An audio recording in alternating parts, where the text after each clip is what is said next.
desperate call from the stars. The emerald-skinned diplomat Sela worked frantically at her console, ignoring the pain radiating through her slender body. Blood the color of turquoise pooled beneath her hovering chair as the warship Eternal Harmony drifted powerless through the void. The vessel's emergency beacon pulsed weakly, a faint heartbeat in the endless dark. Recording final message, Sela whispered, her four-fingered hand trembling, as she activated the quantum transmitter.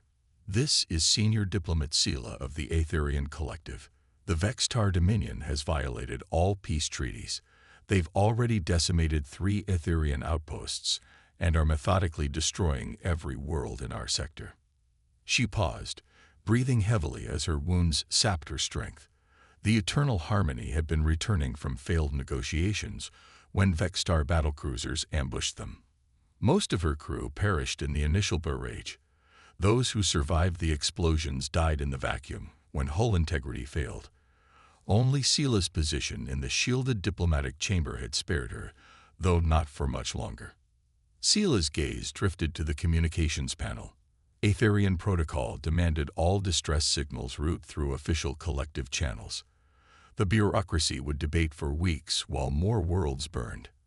Her slender fingers hovered over a restricted communications array, one specifically forbidden by the Galactic Concord.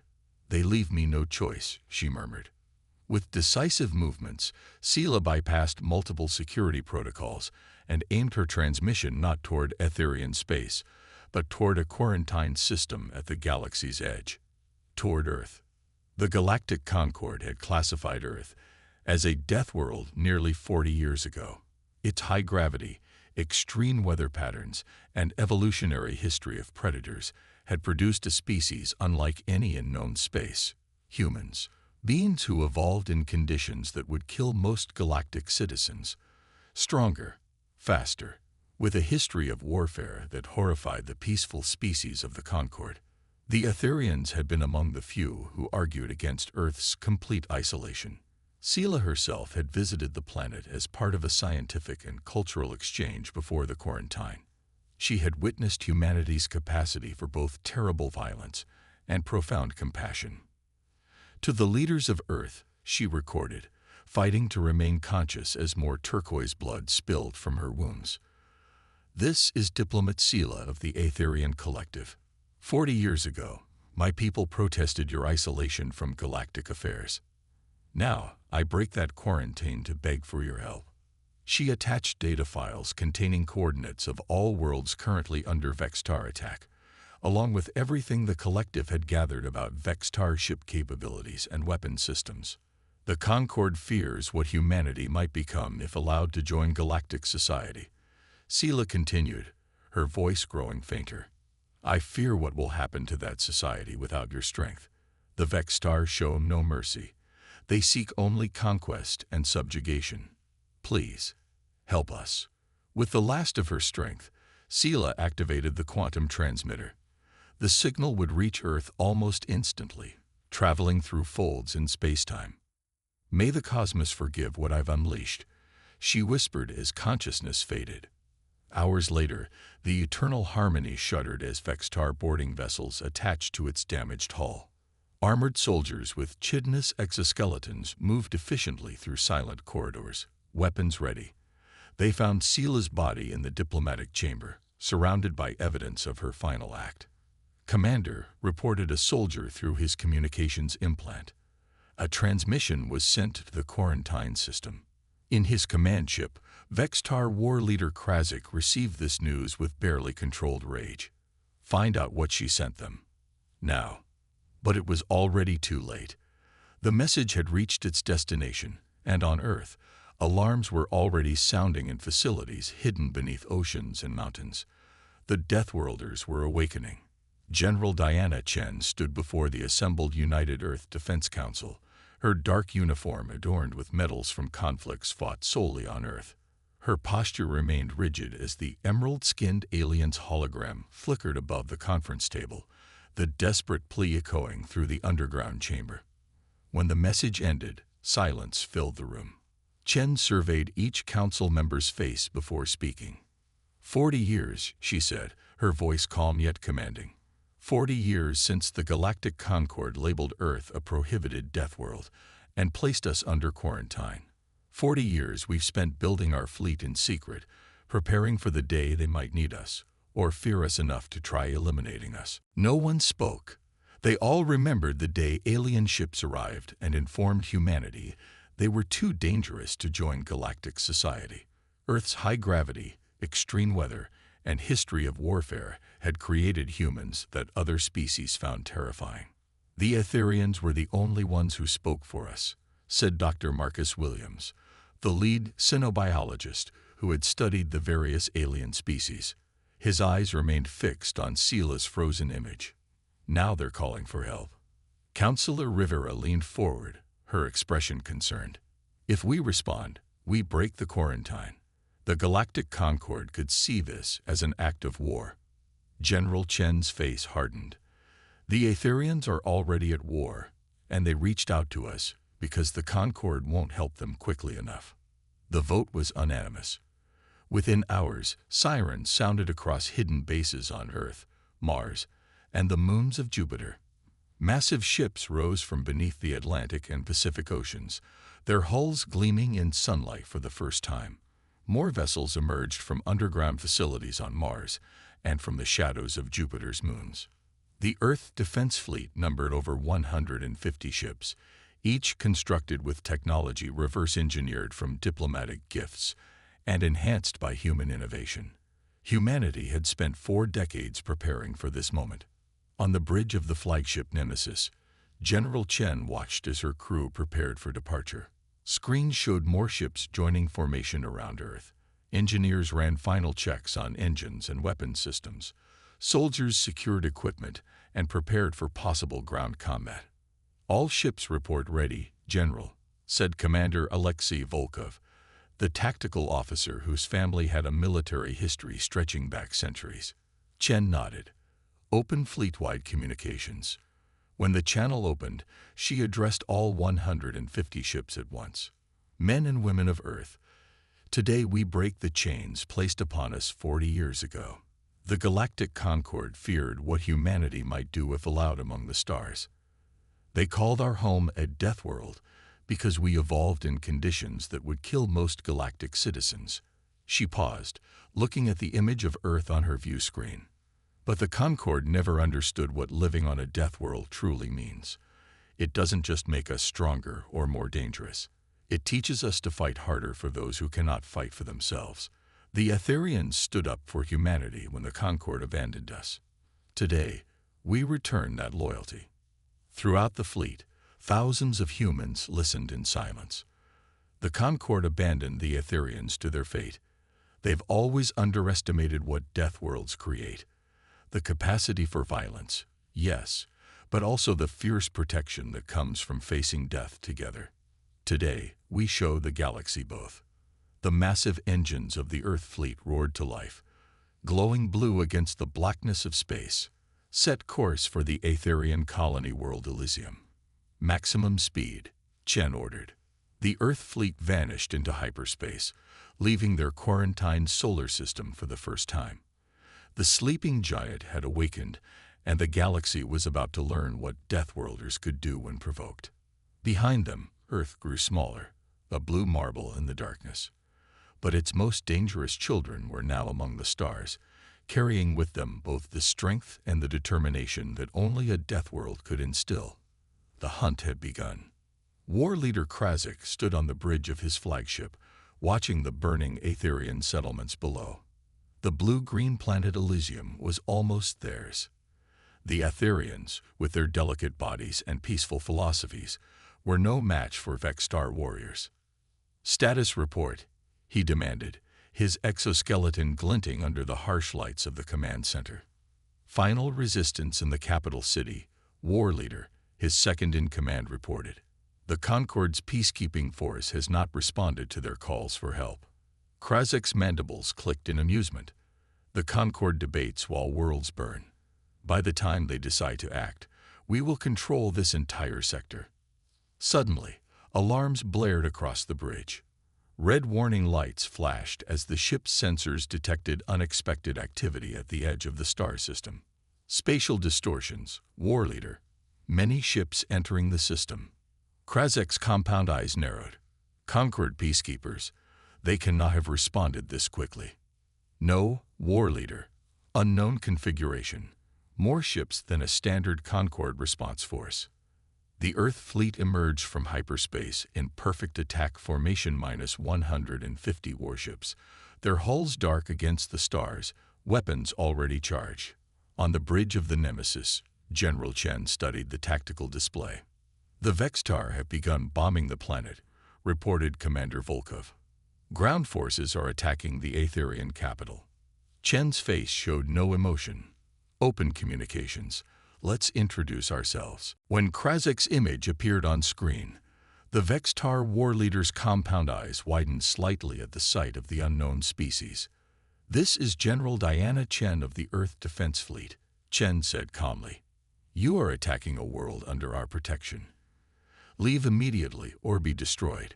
Krazek recovered quickly from his surprise. Earth, the quarantine world. Your interference breaks Concord law. Human, this is not your business. Chen's expression remained cold. We received a direct request for help from diplomat Sela. The Aetherians showed us kindness when the Concord abandoned us. We pay our debts. Krazek ended the transmission with a guttural click. Destroy them, he ordered his fleet. They're just primitives who got lucky with stolen technology. The Vextar ships fired first, energy weapons flashing across space toward the human vessels. But instead of exploding, the Earth-shipped shields absorbed the attack. Blue light rippled across their hulls as the shields held firm. They can't penetrate our defenses, Volkov reported, unable to hide his satisfaction. They didn't expect us to be prepared. Chen nodded. Return fire. Target their main power systems. The Earth fleet's response was devastating. Chen had studied the intelligence on Vextar ships from Sela's data package. The human weapons struck with deadly precision, hitting the weakest points in the Vextar vessels. 5 Vextar ships exploded immediately, bright flashes against the darkness. The rest scrambled to regroup, their formation breaking apart in confusion. They're running scared, Volkov said. They'd never faced anyone who could fight back effectively. On his ship, Krazek couldn't believe what he was seeing. The humans fought with coordination and effectiveness the Vextar had never encountered. How is this possible? He shouted as another Vextar ship exploded. His tactical officer looked up with fear in his compound eyes. War leader, they're called Deathworlders for a reason. Chen watched as the Vextar fleet tried to regroup. Deploy ground forces to protect the Aetherian civilians, she ordered. Colonel Hassan, your team goes first. Throughout the Earth fleet, soldiers prepared for ground combat. They loaded into dropships, checking weapons and armor. The Vextar have never fought humans before, Chen told her officers. Show them what Deathworlders can do.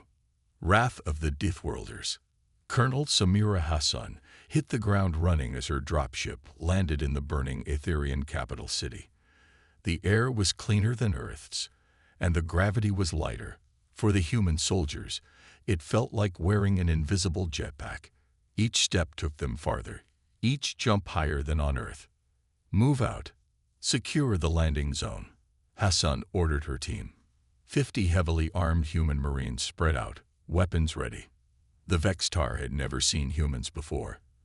They had conquered many worlds with species that evolved in gentle environments, but humans were different, stronger, faster, tougher. 3 Vextar soldiers appeared from behind a damaged building. They were tall, covered in natural armor, with weapons that glowed an eerie green. They fired at the humans, expecting easy kills like the Aetherians. Instead, the humans dodged with speed the Vextar couldn't match. Hassan rolled to the side and fired 3 quick shots. The Vextar fell, their exoskeletons no match for weapons designed to pierce Earth's toughest metals. Command, this is Hassan.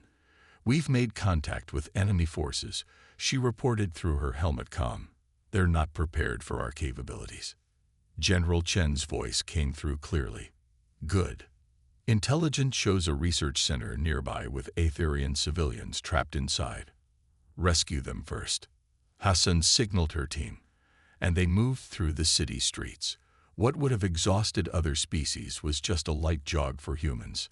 When they reached the research center, they found Vextar soldiers trying to break through sealed doors.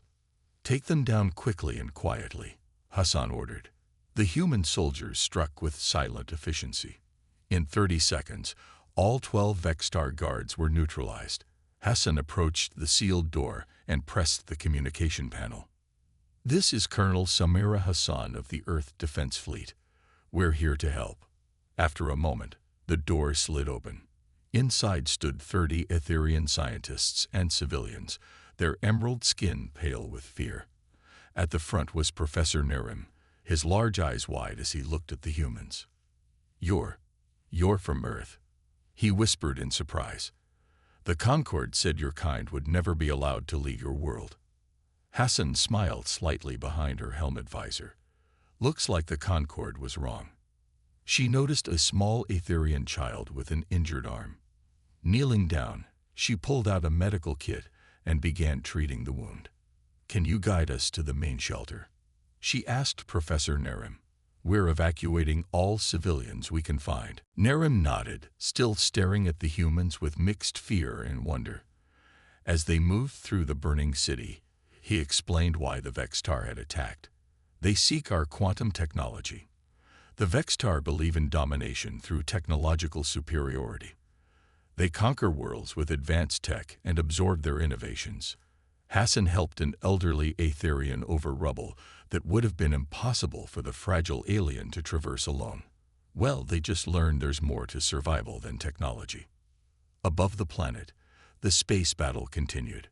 The Earth fleet had destroyed 23 Vextar vessels, but the aliens were adapting their tactics. They had pulled back to regroup, bringing in reinforcements from nearby systems. On the bridge of the Nemesis, Commander Volkov tracked the enemy movements. "They're getting smarter, General. Concentrating their fire on individual ships rather than spreading it out." Chen nodded. "They learn quickly." "Good. I prefer an intelligent enemy. They know when they're beaten." "New contacts approaching from the outer system," reported Lieutenant Zhang from the sensor station. 30 more Vextar ships. Chen studied the tactical display. "They're bringing reinforcements." "Good. More targets." She opened a channel to Colonel Hassan on the surface. "Colonel, what's your status?" "We've secured 3 evacuation centers, General," Hassan replied, her voice steady despite the sound of weapons fire in the background. "About 2,000 Aetherian civilians safe. The enemy is getting desperate. They're using suicide tactics now." "Understood. Be advised, enemy reinforcements have arrived in system. We may be facing a more determined assault soon." "Roger that. We'll be ready." On his flagship, now keeping a safe distance from the human fleet, war leader Krasik raged at his subordinates. How can primitives from a quarantined world possess such technology, such fighting capability? His intelligence officer approached cautiously. "War leader, analysis of their combat patterns suggests they've been preparing for this for decades. Their technology appears to be based on Concord designs, but enhanced. They've taken diplomatic gifts and turned them into weapons more advanced than our own." "Impossible." Krasik slammed his armored fist into a control panel, shattering it. "There's more, War leader. Our ground forces report the humans possess physical strength far beyond their size. They move faster in Elysium's gravity than should be possible. One human warrior defeated 4 of our elite soldiers in hand-to-hand combat." Krasik's compound eyes narrowed. They evolved on a high-gravity world with extreme conditions.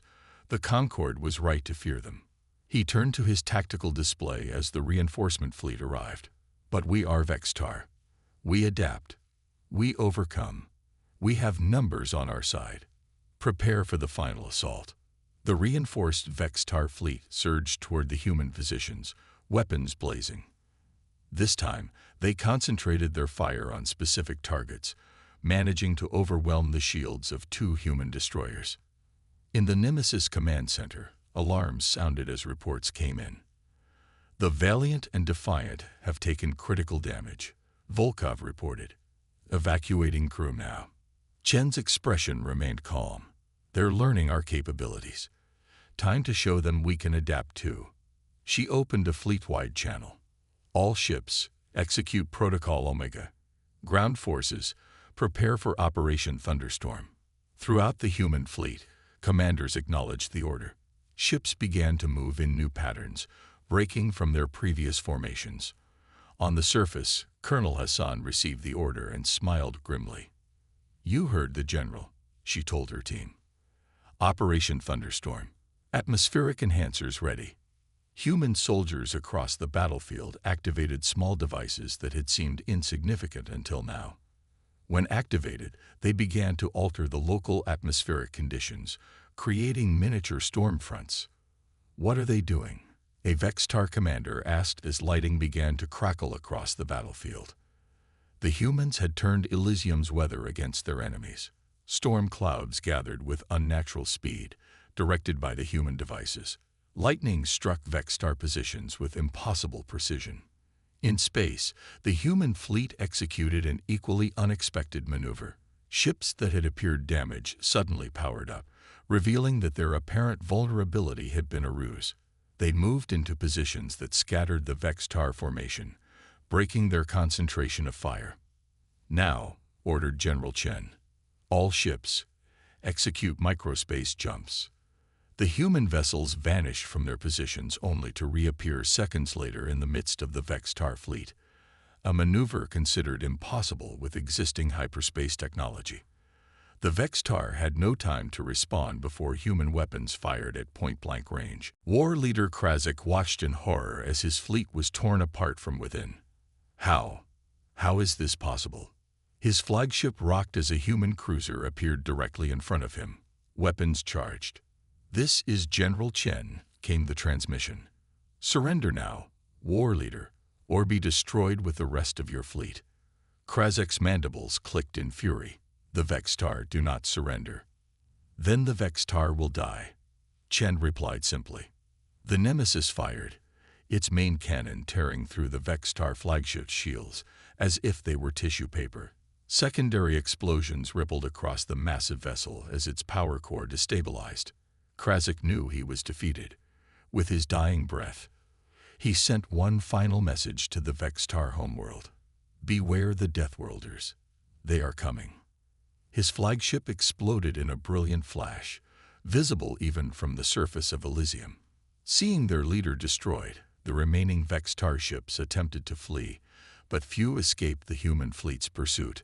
On the planet's surface, Colonel Hassan watched the explosions in the sky as her team secured the last Aetherian evacuation center.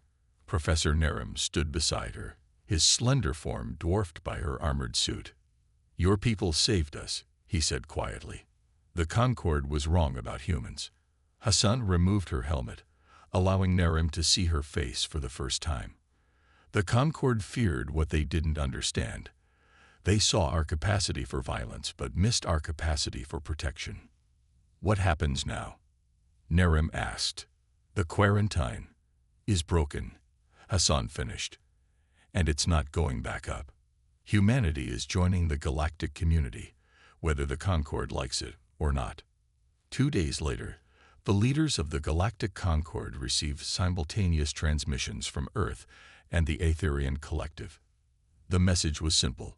The quarantine of Earth was officially over. Humanity had saved an Aetherian world from destruction and proven themselves worthy of a place among the stars. A new era had begun, one where the galaxy would learn that those who evolve on death worlds make the most determined allies and the most dangerous enemies. In the rebuilt Aetherian capital, a memorial was erected. At its center stood a hologram of diplomat Sela, and below it an inscription in both Aetherian and English. "To those who unleash Deathworlders, be certain they fight for you, not against you." On the bridge of the Nemesis, now in orbit around Elysium, General Chen looked down at the recovering planet. Commander Volkov approached with a datapad. "The Concorde has requested an immediate conference," he reported. "They're not happy." Chen smiled slightly. I imagine not. Tell them we'll be happy to meet, on Earth. It's time they visited the death world they feared so much. And the Vextar. Intelligence suggests they're regrouping at their homeworld. They won't stay quiet for long. Then we'll be ready, Volkov said confidently. Chen nodded, her gaze returning to the stars beyond Elysium. Yes, Commander. We've spent 40 years preparing for this moment. Humanity has joined the galactic stage. And we're here to stay. Behind her, the Earth fleet stood ready, a testament to what Deathworlders could achieve when challenged. The galaxy would never be the same again.